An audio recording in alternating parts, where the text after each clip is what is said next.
ഹരിയോ. ഓം നമോ ഭഗവതേ വൈവസ്വതായ മൃത്യവേ ബ്രഹ്മവിദ്യാചാര്യായ നചികേതസേച്ച.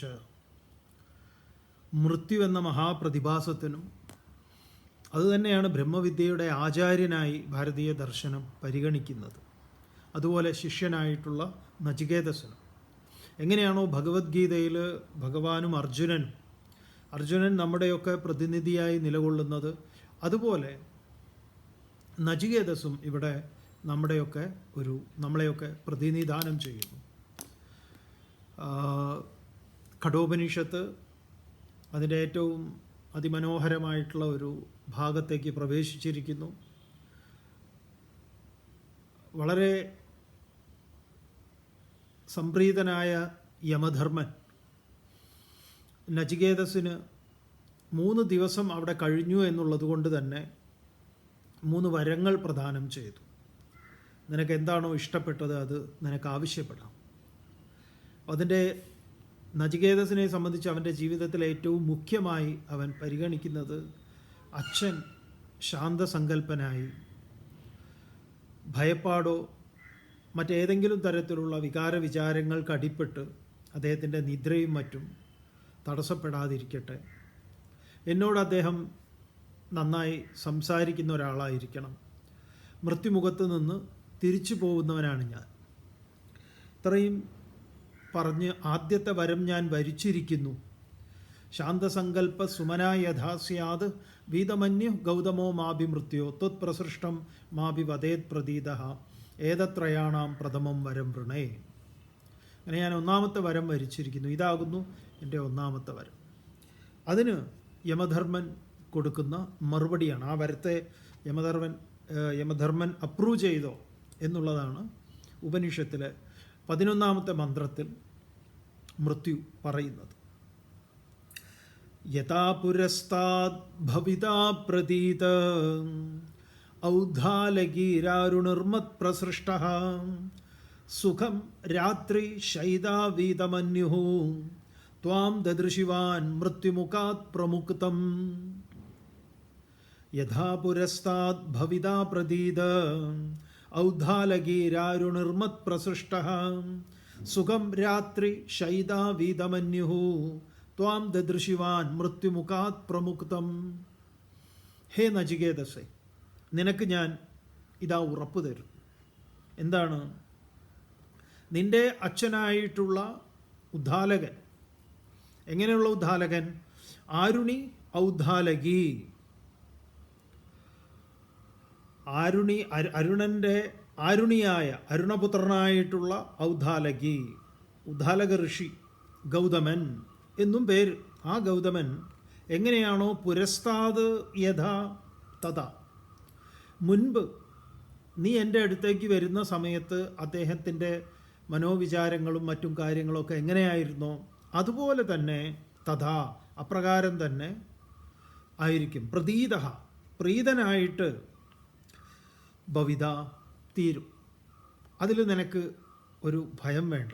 മാത്രമല്ല മത് പ്രസൃഷ്ട രാത്രി സുഖം ശൈത, എന്നാൽ സംപ്രീതനായിട്ട് തന്നെ ഞാൻ എൻ്റെ അനുവാദത്തോടു കൂടി തന്നെ അദ്ദേഹം സുഖം ശൈത, സുഖമായിട്ട് അദ്ദേഹത്തിൻ്റെ നിദ്ര, ഈ മൃത്യുവാണ് നമുക്ക് സുഖനിദ്ര തന്നെ നൽകുന്ന ആള്. അപ്പോൾ എൻ്റെ അനുഗ്രഹത്തോടു കൂടി തന്നെ നിൻ്റെ അച്ഛൻ ഉദ്ധാലകന് നിദ്രയ്ക്കൊരു ഭംഗവുമില്ലാതെ തീരും. മാത്രമല്ല നീ എന്നിൽ നിന്ന് ഇവിടുന്ന് പോകുന്നവനാണെന്ന് നീ പറഞ്ഞിട്ടുണ്ട്. കാരണം മൂപ്പരെ അടുത്തുനിന്ന് തിരിച്ചു വരിക എന്നൊക്കെ പറഞ്ഞാൽ ഭയങ്കര ബുദ്ധിമുട്ടായിട്ടുള്ള കാര്യമാണ്. അവിടെ പോയിട്ട് തിരിച്ചു വരിക, അങ്ങനെ വിരലിലെണ്ണാവുന്നവരാണ് അങ്ങനെ തിരിച്ചു വന്നിട്ടുള്ളത് എന്നാണ്. അങ്ങനെയാണ് അതിൻ്റെ ഒരു കണക്ക്. അതല്ലാതെയുള്ള വരവുണ്ട്. അപ്പോൾ പറയുന്നു സുഖം ശൈത മൃത്യുമുഖാത് പ്രമുക്തം ത്വാം ദദൃശിവാൻ വീതമന്യുഃ ഭവിത. ഈ മൃത്യുമുഖത്ത് നിന്ന് തിരിച്ചു വന്ന നിന്നെ കണ്ടാൽ നിൻ്റെ അച്ഛൻ കൂടുതൽ സംപ്രീതനാകും. നിന്നോട് വളരെ നല്ല സന്തോഷത്തോടു കൂടി സംസാരമൊക്കെ നടത്തും എന്നുള്ളതാണ്. ഈ മൃത്യുമുഖം കടന്ന്, അതാണ് നമ്മുടെ ഈ കൈലാസയാത്രയുടെ ആ ഒരു ഭാഗം പറയുന്നത്, യമദ്വാരം. ആ മൃത്യുവിൻ്റെ മുഖമാണത്. നമ്മളത് കടന്നു കഴിഞ്ഞാൽ നമ്മളിലൊരു മരണം സംഭവിച്ചു എന്നുള്ളതാണ് ഒരു സിംബോളിക്കായിട്ടുള്ള ആ യാത്രയുടെ ആത്മീയ തത്വം. പിന്നെ നമ്മൾ ആ കടന്നു കഴിഞ്ഞാലുള്ളത് പിന്നെ ആ ഒരു പുതിയൊരു ജനനമാണ്, ഈ ദ്വിജൻ എന്നൊക്കെ പറയുന്നത് പോലെ. അപ്പോൾ ചിലരൊക്കെ കൈലാസ യാത്രയെക്കുറിച്ച് കൂടുതൽ അറിയണം എന്ന് പറയേണ്ട, ഈ ക്ലാസ്സിൽ തന്നെ കേൾക്കുന്നവർക്ക്. കൈലാസം നമ്മൾ ഇവിടുന്ന് കേരളത്തിൽ നിങ്ങൾ എവിടുന്നാണോ പോകുവാൻ ഉദ്ദേശിക്കുന്നത്, ഡൽഹി ഒരു മീറ്റിംഗ് പോയിൻ്റാണ്. അവിടെ നിന്ന് കാഠ്മണ്ഡുവിൽ നിന്നാണ് നമ്മുടെ യാത്ര ആരംഭിക്കുന്നത് എന്ന് വേണമെങ്കിൽ പറയാം. നമ്മൾ വീട്ടിൽ നിന്ന് ആരംഭിക്കുന്നു, അത് വേറെ കാര്യം. എന്നാലും അതിൻ്റെ ഒരു പ്രധാനപ്പെട്ട ഒരു ബേസ് ക്യാമ്പ് എന്ന് പറയുന്നത് കാഠ്മണ്ഡു തന്നെയാണ്. അവിടുന്ന് നമ്മൾ എത്ര ദിവസമാണ് ഈ യാത്രയ്ക്ക് വേണ്ടി വരുന്നത്? 14 ദിവസമാണ് യാത്രയ്ക്ക് വേണ്ടി വരുന്നത്. എന്നാണ് ഈ യാത്ര തുടങ്ങുന്നത്? ജൂലൈ 12-ാം തീയതി മുതൽ ജൂലൈ 25-ാം തീയതി വരെ, ഈ 14 ദിവസമാണ് ഈ യാത്ര. 2 ആഴ്ചയാണ് ഈ യാത്ര നീണ്ടു നിൽക്കുന്നത്. 2 ആഴ്ച എന്ന് പറഞ്ഞു കഴിഞ്ഞാൽ പിന്നെ ഉണ്ടാവുമോ? ഇല്ല. ഇവിടുന്ന് പോയി ഇവിടെ തിരിച്ചെത്തുന്നതും കൂടെ, നാട്ടിൽ നിന്ന് പുറപ്പെട്ട് നാട്ടിൽ തിരിച്ചെത്തുന്ന അത്രയും ദിവസമാണ് ഈ 12 എന്ന് പറയുന്നത്, 14 എന്ന് പറയണം. മറ്റ് 12 ദിവസമേ വേണ്ടു. കാഠ്മണ്ഡുവിൽ നമ്മൾ ഇവിടുന്ന് കാഠ്മണ്ഡു എത്തിക്കഴിഞ്ഞാൽ എത്തുന്ന ദിവസം പിന്നെ ആ ദിവസം ഉണ്ടാവും. പിറ്റേ ദിവസം നമ്മൾ അവിടുത്തെ പശുപതിനാഥ് അങ്ങനെയൊക്കെയുള്ള കുറച്ച് അവിടുത്തെ സമീപ പ്രദേശത്തൊക്കെ പോവും. അവിടുന്ന് പിന്നെ പിറ്റേ ദിവസം നമ്മൾ തിബറ്റിലേക്ക് പ്രവേശിക്കുകയാണ്. ഇങ്ങനെയാണ് ആ യാത്ര. പിന്നെ തിരിച്ച് വരുന്നു. അപ്പോൾ ഇതിൽ നമ്മുടെ യാത്രയിൽ നമ്മൾ ഇതിലെ പ്രധാനപ്പെട്ടതാണ് ഈ 3 ദിവസത്തെ പരിക്രമ എന്ന് പറയുന്ന ഒന്ന്. അത് 3 ദിവസം നമ്മൾ ഈ കൈലാസ പർവ്വതത്തെ പ്രദക്ഷിണം വയ്ക്കുന്നത്. അതൊരു 50-55 കിലോമീറ്റർ ഉള്ളതാണ്. അപ്പോൾ അത് 3 ദിവസമാണ് അതിൻ്റെ സമയം നിശ്ചയിച്ചിരിക്കുന്നത്. അതൊരു ഓരോരോ ഡെസ്റ്റിനേഷനുണ്ട്. ദറാപുക്ക്, സുതുൽപുക്ക്, മാനസരോവർ ഇങ്ങനെയൊക്കെ പറയുന്ന സ്ഥലങ്ങളുണ്ട്. പഴയതുപോലെയല്ല ഇപ്പം കൈലാസ യാത്ര. ഇപ്പോൾ വളരെ ഓർഗനൈസ്ഡാണ്. പണ്ടൊക്കെ നമ്മൾ പോകുന്ന അങ്ങനത്തെ ഒരു യാത്രയെക്കുറിച്ച് ഇപ്പോൾ ആളുകളോട് പറഞ്ഞാൽ അവർ വിശ്വസിക്കില്ല. അങ്ങനെയാണ്. പണ്ടൊക്കെ നമ്മൾ ഈ ബ്രഹ്മപുത്ര കടക്കുന്നതിന് വേണ്ടി തന്നെ എത്രയോ സമയം അതിനവിടെ ആ തണുത്ത പൊടിക്കാറ്റൊക്കെ സഹിച്ച് അവിടെ ഇരിക്കണം. ചങ്ങാടത്തിൽ ഓരോരോ നമ്മുടെ ലാൻഡ് ക്രൂയിസർ വാഹനം കയറ്റി അപ്പുറം എത്തിക്കും. പിന്നെ നമ്മളിവിടുന്ന് പോകണം, ചളിയും മണ്ണും പൊടിയും ഒക്കെ നിറഞ്ഞിട്ടുള്ള റോഡൊന്നും ഇല്ലാത്ത ഒരു കാലമായിരുന്നു. ഇപ്പം അങ്ങനെയല്ല. ഇപ്പോൾ ബസ്സിലാണ് പോകുന്നത്. വളരെ സുന്ദരമായ റോഡാണ്, അതിഗംഭീരമായിട്ടുള്ള ബസ്സാണ്, നല്ല പുഷ് ബാക്ക് സീറ്റൊക്കെ ഉള്ള AC ബസ്സാണ്. അത് കാലാവസ്ഥയ്ക്ക് അനുസരിച്ച് അങ്ങോട്ടും ഇങ്ങോട്ടുമൊക്കെ അവർ മാറ്റും. തണുപ്പ് വേണ്ടപ്പോൾ അത് ആ നോർമൽ ഇതിൽ പോവും, അല്ലാത്തപ്പോൾ അത് ശീതീകരിക്കും. അങ്ങനെയൊക്കെയുള്ള ഉഗ്രൻ ചൈനയുടെ ഗംഭീരമായിട്ടുള്ള ബസ്സാണ്. ചൈനയിലാണ് ശിവൻ കുറേ കാലമായിട്ട്, അനവധി വർഷങ്ങളായിട്ട് എന്ന് നമുക്ക് എത്ര പേർക്ക് അറിയാം എന്നുള്ളത് അറിയില്ല. കാരണം തിബറ്റ് ഹോൾഡ് ചെയ്തിരിക്കുന്നത് ചൈനയാണ്. വിസ പ്രോസസ്സിങ് കാര്യങ്ങളൊക്കെ ചൈനീസ് എംബസിയിൽ നിന്നാണ് നമുക്ക് വേണ്ടത്. അതിന് സാധാരണ നമ്മളൊരു രാജ്യത്തേക്ക് പോകുന്നത് പോലെയല്ല. അതിന് വിസയുണ്ട്, ഒപ്പം പെർമിറ്റും ഉണ്ട്. അങ്ങനെ 2 കാര്യങ്ങളുണ്ട്. ഒരു ഗ്രൂപ്പായിട്ട് ഇത് പോകാൻ പറ്റുള്ളൂ. മറ്റ് നമുക്ക് ഇൻഡിവിജ്വലായിട്ട് ഇപ്പോൾ ചൈനയിൽ തന്നെ ഇൻഡിവിജ്വലായിട്ടൊക്കെ നമുക്ക് പോവാം, തിബറ്റിലേക്കും പോവാം. പക്ഷേ കൈലാസ യാത്രയിൽ സാധിക്കില്ല, ആ ഭാഗത്തേക്ക് അനുവദിക്കില്ല. അപ്പോൾ ഇങ്ങനെ ഇതൊക്കെയാണ് ഈ യാത്രയെക്കുറിച്ചുള്ള പിന്നെ നമ്മൾ ഈ യാത്രയിൽ നമ്മുടെ കഴിഞ്ഞ കുറേ കാലങ്ങളായിട്ട് നമ്മൾ ഈ കഴിഞ്ഞ 20 യാത്രകൾ കഴിഞ്ഞു. അപ്പോൾ ആ എക്സ്പീരിയൻസിൽ നമുക്ക് നമ്മുടെ ആളുകൾക്ക് വേണ്ടുന്ന പല കാര്യങ്ങളും അതിൽ ആ യാത്രയ്ക്ക് തടസ്സമായി വരുന്നത് എന്തൊക്കെയാണ് നമ്മൾ ശ്രദ്ധിക്കേണ്ടത്, ഇതൊക്കെ അനുഭവത്തിൽ നിന്നുള്ള പാഠങ്ങൾ ഉൾക്കൊണ്ടുകൊണ്ട് ആളുകളുമായിട്ട് നമ്മൾ ആളുകളെ ഒന്ന് ശരിയാക്കി എടുക്കാറുണ്ട്. അതിലേറ്റവും പ്രധാനം എന്ന് പറയുന്നത്, നമ്മൾ ഈ ഈ തിബറ്റ് എന്ന് പറയുന്ന ഭൂപ്രദേശവുമായി നമ്മളെ നന്നായിട്ട് ഒന്ന് ഇണക്കിയെടുക്കുക എന്നാണ്. അതിനാണ് അക്ലമറ്റൈസേഷൻ എന്ന് പറയുന്നത്. ഇതൊരു പ്രത്യേക പരിപാടിയാണ്. ഈ പച്ചവെള്ളത്തിലെ പച്ചവെള്ളത്തിൽ ഈ പുഴ മത്സ്യങ്ങളൊക്കെ ഉണ്ടല്ലോ, പച്ചവെള്ളത്തിൽ ജീവിക്കുന്ന ഫ്രഷ് വാട്ടറിൽ, അതിനെ പിടിച്ച് കടൽ വെള്ളത്തിലിട്ടാൽ എങ്ങനെ ഉണ്ടാവും, അല്ലെങ്കിൽ കടൽ വെള്ളത്തിൽ ഇതിലിട്ടാൽ എങ്ങനെ ഉണ്ടാവും, അങ്ങനത്തെ ഒരു അവസ്ഥയുണ്ട് നമുക്ക്. അപ്പോൾ അത് ഭയപ്പെടേണ്ടതോ മറ്റോ എന്നല്ല, പ്രോപ്പറായിട്ട് ആളുകൾക്ക് ആ കാര്യം അറിയാതെ വരുമ്പോഴാണ് ഇതിൽ ഏറ്റവും വലിയ ബുദ്ധിമുട്ടുകൾ അനുഭവപ്പെടുക.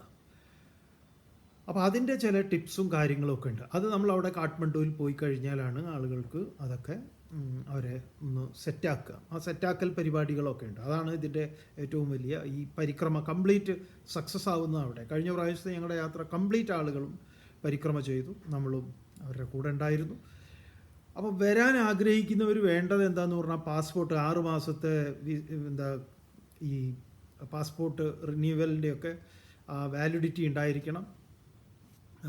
പാസ്പോർട്ടിന് ഇന്ത്യൻ പാസ്പോർട്ട്, എല്ലാ പാസ്പോർട്ടും പറ്റും, പക്ഷേ ഇന്ത്യൻ പാസ്പോർട്ട് നമ്മൾ പറയുമ്പോൾ ഇവിടുത്തെ കാര്യമാണല്ലോ പറയുന്നത്.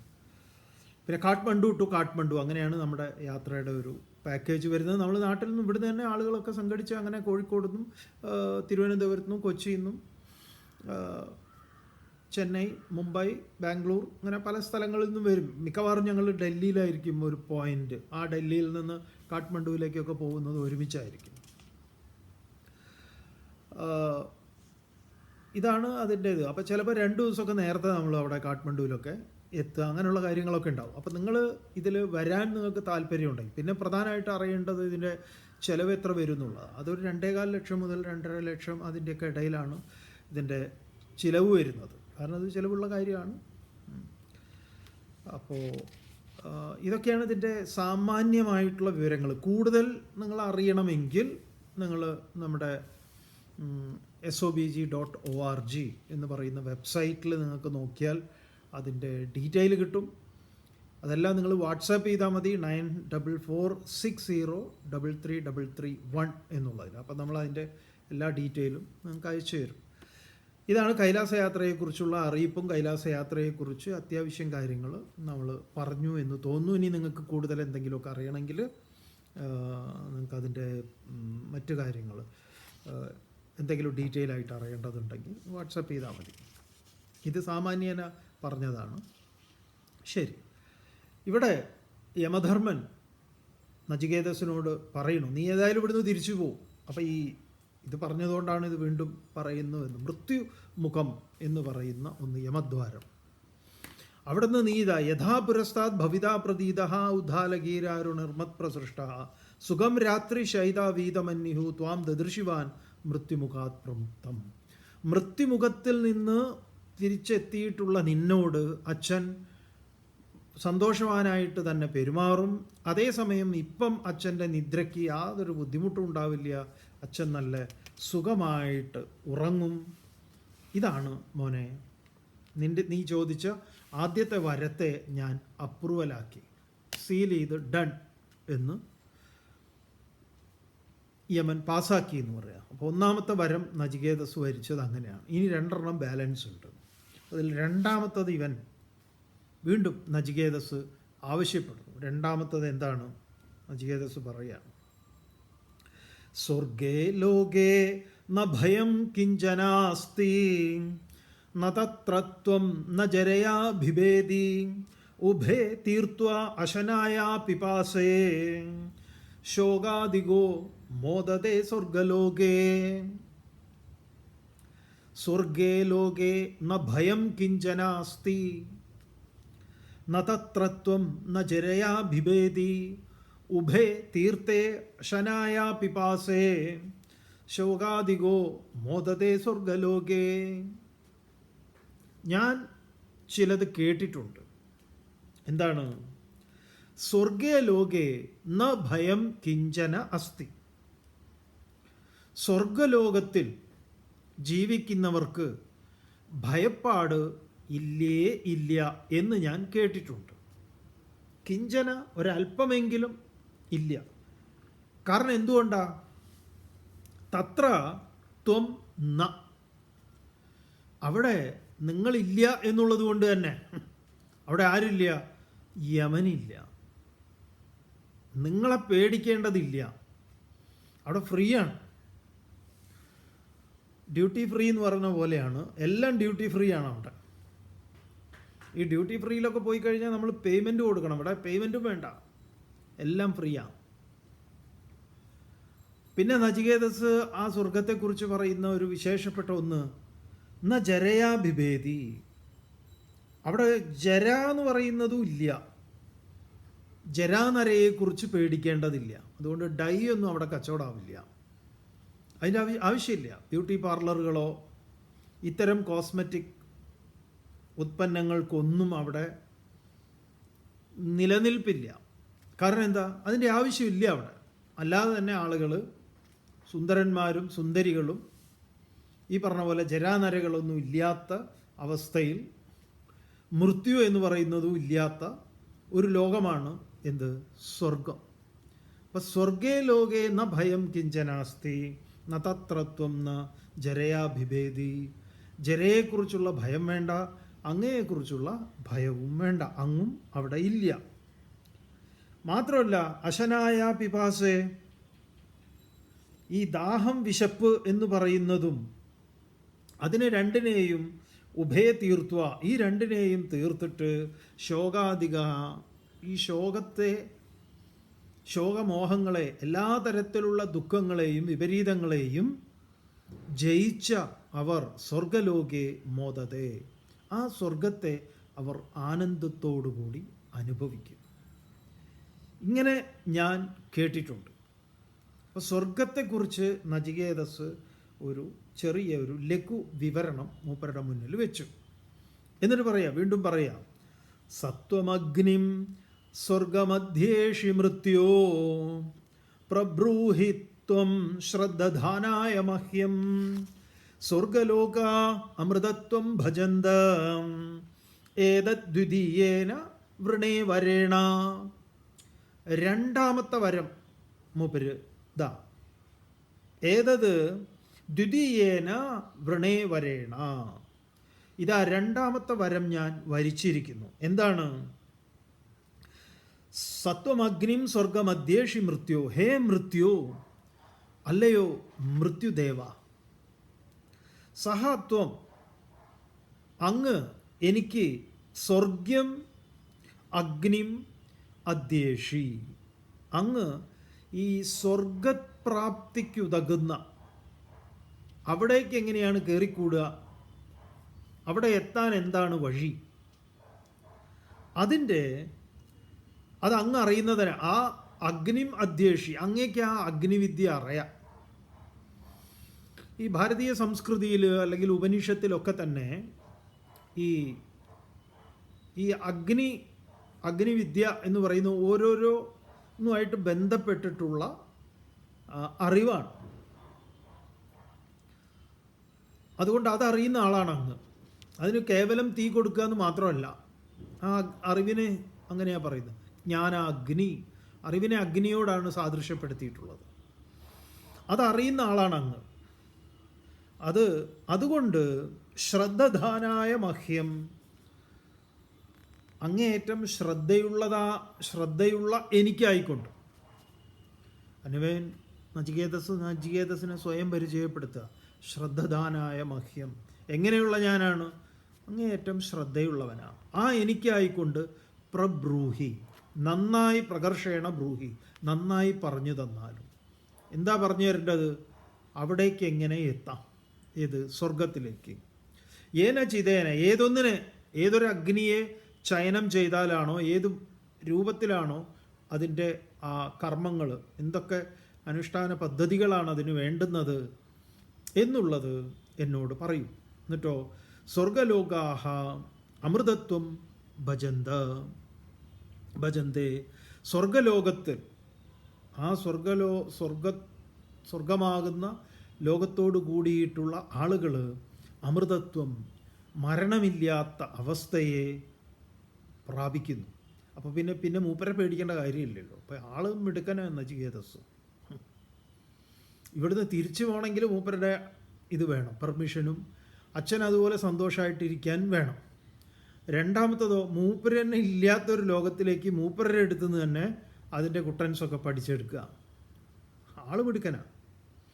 അതുകൊണ്ട് അമൃതത്വം ഭജന്തേ, അങ്ങനെ അമൃതത്വത്തെ ഭജിക്കുന്ന അവർക്ക്, അതിന് തത് ഏതത്, അങ്ങനെയുള്ള ഏതൊന്നാണോ അതിനെ ദ്വിതീയേന വരേണ അഹം വൃണേ, ദാ രണ്ടാമത്തെ കൂപ്പൺ വഴി ഞാൻ അതിനെയാണ് വരിച്ചിരിക്കുന്നത്, അതെനിക്ക് പറഞ്ഞു തരും.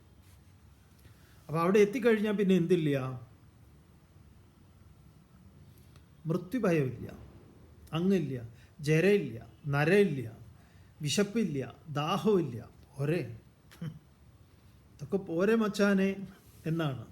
ഇനി എന്താ വേണ്ടത്? ഒന്നും വേണ്ട. അപ്പോൾ മൃത്യു എന്താ ഇതിന് മറുപടി പറയണത്? മൃത്യു പറയണു, എന്തായാലും എൻ്റെ രണ്ടാമത്തെ കൂപ്പൺ, ആ കൂപ്പണ് എങ്ങനെയാ, സീലും കൊണ്ട് എടുത്ത് അടിക്കണോ അടിക്കണ്ടേ എന്നൊക്കെ ഉള്ളത് യവൻ പാസ്സാക്കാൻ പോവുക. എങ്ങനെ പാസ്സാക്കുന്നു? 2 സീലുണ്ട്, റിജക്റ്റും ഉണ്ട്, അപ്രൂവ്ഡും ഉണ്ട്. അപ്പോൾ ഏത് സീലാണ് എടുക്കുന്നത് എന്നുള്ളതാണ്. ആ സങ്കല്പത്തിനനുസരിച്ച് സീൽ അടിച്ചു കഴിഞ്ഞാൽ നോക്കുമ്പോഴാണ് അപ്രൂവ്ഡ് ആണോ റിജക്ഷൻ ആണോ എന്നുള്ളത് അറിയാം. നോക്കാം. പറയുന്നു മൃത്യു, പ്രതേ ബ്രവീമി തതുമേ നിബോധ സ്വർഗമഗ്നിം നചികേത പ്രജാനൻ അനന്തലോകാപ്തിമധോ പ്രതിഷ്ഠാം വിദ്ധി ത്വമേതം നിഹിതം ഗുഹായാം. ഈ സ്വർഗത്തെക്കുറിച്ച് കേൾക്കുമ്പോൾ നമുക്കൊരു ഭയങ്കര ഇൻട്രസ്റ്റിംഗ് ആയിട്ടുള്ള ഒന്നാണ്. ഇങ്ങനെ സ്വർഗത്തിലെത്താം, അതിന് വേണ്ടുന്ന പരിപാടികളെക്കുറിച്ചൊക്കെ ആണ് ചോദിച്ചത്. ശരി, നചികേതസിന് യമൻ ഇത് പറഞ്ഞു കൊടുക്കുമ്പോൾ ചുളിവിൽ നമുക്കും അടിക്കാലോ. നോക്കാം എന്താ ഇവിടെ യമധർമ്മൻ പറയുന്നത്. പ്രതേ ബ്രവീമി തതുമേ നിബോധ സ്വർഗമഗ്നിം നചികേത പ്രജാനൻ അനന്തലോകാപ്തിമധോ പ്രതിഷ്ഠാം വിദ്ധിത്വമേതം നിഹിതം ഗുഹായാം. നിഹിതം ഗുഹായാം അടിവരയിടേണ്ട ഒരു ശബ്ദമാണ്, നമുക്ക് മനസ്സിലാക്കാം. ഹേ നചികേത, അല്ലയോ നചികേതസ്, വെളുത്ത ശുദ്ധ സാത്വിക ബുദ്ധി എന്നാണ് നചികേതസ് എന്ന് പറഞ്ഞു കഴിഞ്ഞാൽ തന്നെ. അങ്ങനെയുള്ള ചേതസ്സോട് കൂടിയിട്ടുള്ളവനാണ് നചികേതൻ. ആ നചികേതസിനോട് പറയാണ്, സ്വർഗ്യം അഗ്നിം, സ്വർഗപ്രാപ്തിക്ക് ഉതകുന്ന അഗ്നിയെ, അറിവിനെ, പ്രജാനൻ അഹം, എനിക്ക് നന്നായി അറിയാം. പ്രജാനൻ അഹം, നന്നായി അറിയുന്ന, പ്രജാനൻ പ്രകർഷേണ ജനിപ്പിക്കുന്ന, അതിനെ നന്നായി നല്ല എന്താ പറയുക കരഗതമായിട്ടുള്ള എനിക്ക്, അഹം ഞാൻ, തേ പ്രബ്രവീമി നിനക്ക്, പ്രബ്രവീമി ഒരു സംശയവും കൂടാതെ വളരെ നന്നായി തന്നെ ബോധിപ്പിച്ചു തരും. ഞാൻ ഏറ്റു അക്കാര്യം, പ്രബ്രവീമി തതു, അതിനെ, നീ എന്താണോ ചോദിച്ചത് അതിനെ, മേ നിബോധ, എന്നിൽ നിന്ന് മനസ്സിലാക്കിയാലും, അനന്തലോകാപ്തിം, എന്താണ്, അനന്തമായ ലോകത്തിൻ്റെ പ്രാപ്തിക്ക് കാരണമായിട്ടുള്ള, ഇനി അതല്ല അതോ അതിനും അപ്പുറത്ത് ഉള്ള പ്രതിഷ്ഠയായിട്ടുള്ള, അതിന് ഏതം, ഇതിനെ, ഗുഹായാം നിഹിതം ത്വം വിദ്ധി. ഇവിടെ ഒരു കോഡ് ഭാഷ യമധർമ്മൻ ഉപയോഗിക്കുന്നുണ്ട്. എന്താണ് ആ കോഡ് എന്ന് പറഞ്ഞു കഴിഞ്ഞാൽ, നിഹിതം ഗുഹായാം. അപ്പം ഇത് നിഹിതം ഗുഹായാം, എവിടെയാണ് നിഹിതം ഗുഹായാം എന്ന് പറഞ്ഞാൽ എന്താണ്? വിദുഷാം ബുദ്ധൗ നിവിഷ്ടം ഇത്യർത്ഥഃ. വിദുഷാം ബുദ്ധൗ, വിദ്വാൻമാരുടെ, ജ്ഞാനികളുടെ ബുദ്ധിഗുഹയ്ക്കകത്താണ് ഏത് ഇതിൻ്റെ ഇരിപ്പ്. അവിടെയാണ് ഈ സ്വർഗം എന്ന് പറയുന്ന സാധനം. മോനെ, നിഹിതം ഗുഹായ, ഇതേ ശബ്ദം ഗീതയിലും ഉണ്ട്. ഏതായാലും അതിനെ ഒന്നുകൂടെ യമധർമ്മൻ ഉറപ്പിക്കുകയാണ്. അതിന് ധർമ്മശാസ്ത്രങ്ങളെ ഉദ്ധരിച്ചുകൊണ്ട് തന്നെയാണ് ഈ കഠോപനിഷത്ത് വേദത്തിൽ മറ്റ് പലയിടങ്ങളിലും പ്രതിപാദിച്ചിട്ടുള്ളതിനെ ഇവിടെയും കൊണ്ടുവരുന്നു. അതുകൊണ്ട് ഗീത കഠോപനിഷത്തുമായിട്ട് ഏറ്റവും അടുത്ത് നിൽക്കുന്നതാണ്. അതിൽ വരുന്ന മന്ത്രങ്ങളൊക്കെ അതുപോലെ ഉണ്ട്, നമുക്ക് ആ സന്ദർഭത്തിൽ കാണാം. ഇതൊക്കെ അതിൽ വരുന്ന ആശയങ്ങളുണ്ട്. ലോകാദിമഗ്നിം തമുവാച തസ്മൈ യാ ഇഷ്ടക യാവതീർവാ യഥാവാ സചാപി തത് പ്രത്യവദത് യദോക്തം അദാസ്യ മൃത്യു പുനരേവാഹ തുഷ്ടഃ. അപ്പോൾ ഇവിടെ ഉപനിഷത്ത് വളരെ ശ്രദ്ധയോടുകൂടിയാണ് ഈ ഭാഗം ഇവിടെ അവതരിപ്പിക്കുന്നത്. നേരിട്ട് ഇതാ ഇന്ന പ്രകാരത്തിൽ ഇന്നത് എന്നതിന് പകരം എന്താ ചെയ്തിരിക്കുന്നത്? നമ്മൾ ചില സിനിമയൊക്കെ കാണുമ്പോൾ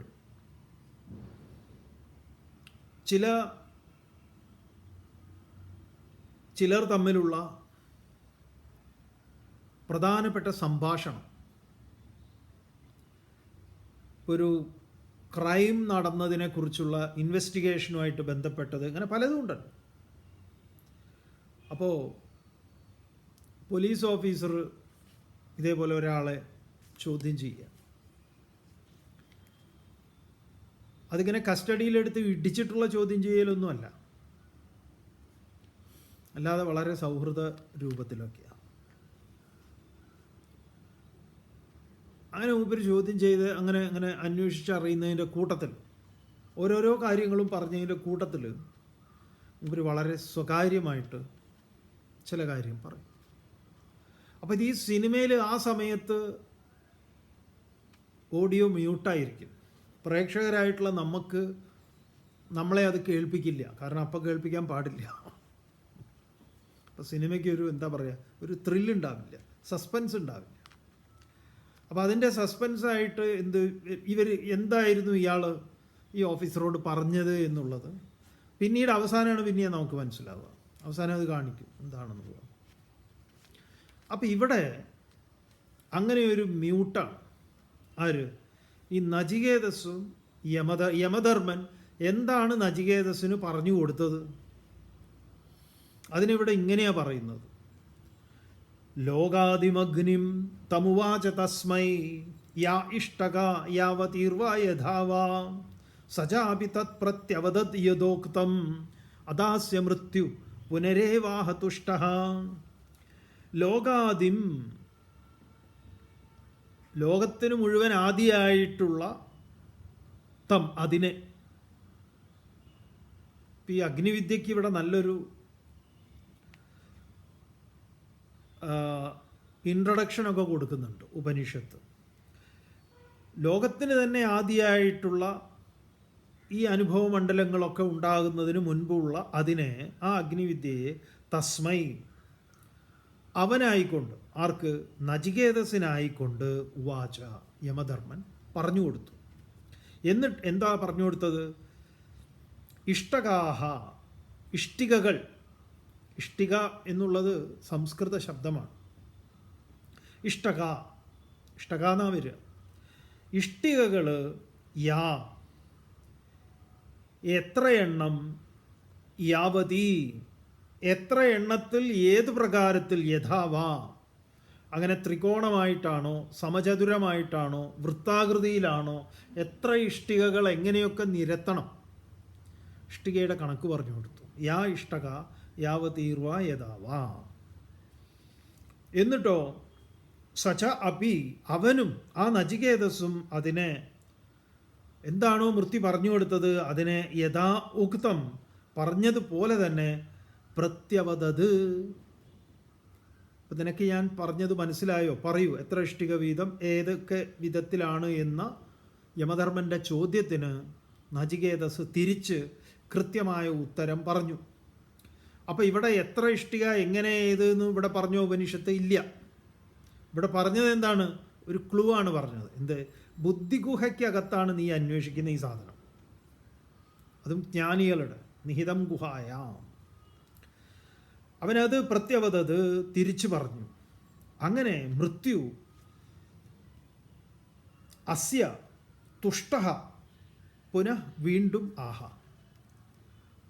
അങ്ങനെ നചികേതസ് അത് തിരിച്ചു മനോഹരമായി പറഞ്ഞു കഴിഞ്ഞപ്പോൾ ഈ യമധർമ്മന് വളരെ സന്തോഷമായി. ആ സന്തോഷത്തോട് കൂടിയിട്ട് യമധർമ്മൻ വേറെ എന്തൊക്കെയോ ചില ഓഫറൊക്കെ, മൂപ്പർക്ക് ഈ സ്പെഷ്യൽ ഓഫർ ഉണ്ടല്ലോ, ഈ ഡിസംബർ, ക്രിസ്മസ്, ന്യൂ ഇയർ ഒക്കെ വരുമ്പോൾ നിങ്ങൾ കാറ് മേടിച്ചാൽ അതിൻ്റെ കൂട്ടത്തിൽ ഇന്നത് ഫ്രീ, അത് ഫ്രീ, ഇത് ഫ്രീ എന്നൊക്കെ പറഞ്ഞിട്ട് ഇതൊക്കെ അതിൽ തരേണ്ടതാണ്. മാറ്റ് ഫ്രീ, സ്റ്റിയറിംഗ് കവർ ഫ്രീ, അതിൻ്റെ ഉള്ളിൽ വയ്ക്കാൻ ഒരു സ്പ്രേ ഫ്രീ, ഇത്രയൊക്കെ ഉള്ളൂ. ഈ ഫ്രീ എന്ന് കേൾക്കുമ്പോൾ നമുക്ക് ഭയങ്കര സന്തോഷമാണ്. ഇതങ്ങനെയൊന്നുമല്ല, ഇത് നല്ല ഉഗ്രം ഗിഫ്റ്റാണ്. സന്തോഷമായിട്ട് അഡീഷണലായിട്ട് ചില സാധനങ്ങളും കൂടെയൊക്കെ യമധർമ്മൻ നചികേതസിന് കൊടുക്കുന്നു. എന്തൊക്കെയാണ് നോക്കാം. തമബ്രവീത് പ്രിയമാണോ മഹാത്മാ വരം തവേഹാദ്യ ദദാമി ഭൂയഃ തവൈവ നാംനാ ഭവിതായമഗ്നിഃ ശൃംഗാം ചേമാം അനേകരൂപാം ഗൃഹാണ. ഗംഭീര ഓഫറുകളാണ്. തമബ്രവീത് പ്രിയമാണോ മഹാത്മാ വരം തവേഹാദ്യ ദദാമി ഭൂയഃ തവൈവ നാംനാ ഭവിതായമഗ്നിഃ ശൃംഗാം ചേമാം അനേകരൂപാം ഗൃഹാണ. യമധർമ്മന് എന്തെന്നില്ലാത്ത സന്തോഷം. എന്താ യമധർമ്മൻ ചെയ്ത്? തം അബ്രവീത് പ്രിയമാണഃ മഹാത്മാ. മഹാത്മാ യമധർമ്മ മൃത്യുദേവഃ ആണ് മഹാത്മാ. ഇവിടെ മഹാത്മാവായിട്ടുള്ള ആ മൃത്യു. നമ്മൾ ഈ മൃത്യുവിനെ വെറുതെ മൃത്യുവിൻ്റെ പേരിൽ നമ്മൾ ഓരോ അപവാദമൊക്കെ പറഞ്ഞുണ്ടാക്കുന്നുണ്ട്.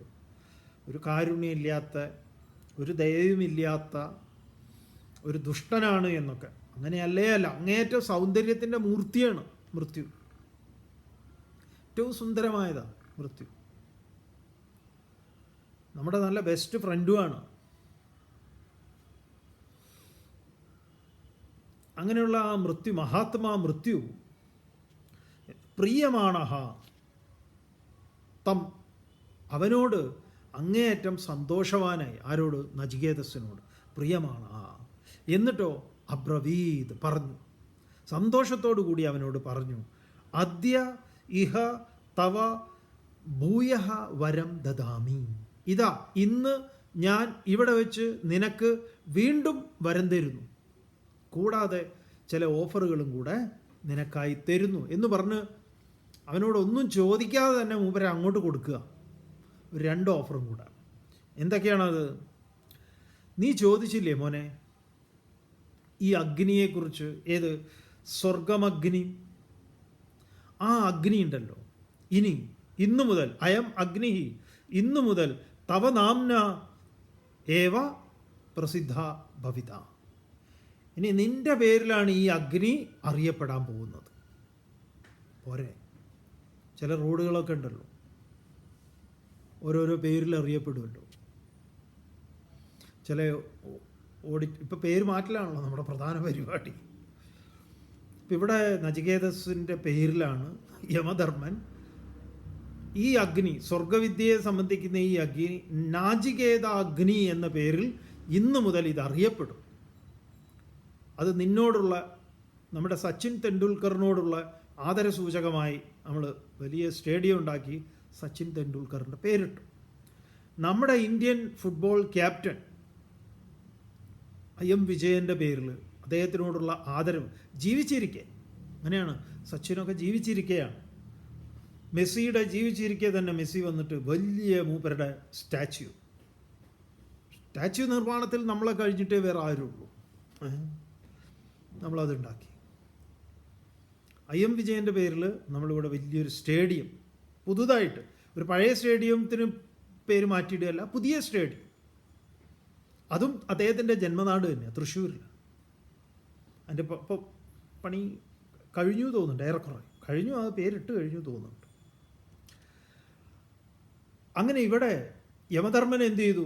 നചികേതസിൻ്റെ പേരിൽ തന്നെ ഈ അഗ്നിവിദ്യ ഇന്നു മുതൽ അറിയപ്പെടും. അയം അഗ്നിഹി തവ നാംന ഏവ ഭവിത, പ്രസിദ്ധ ഭവിത, ഇത് പ്രസിദ്ധമായി തീരും.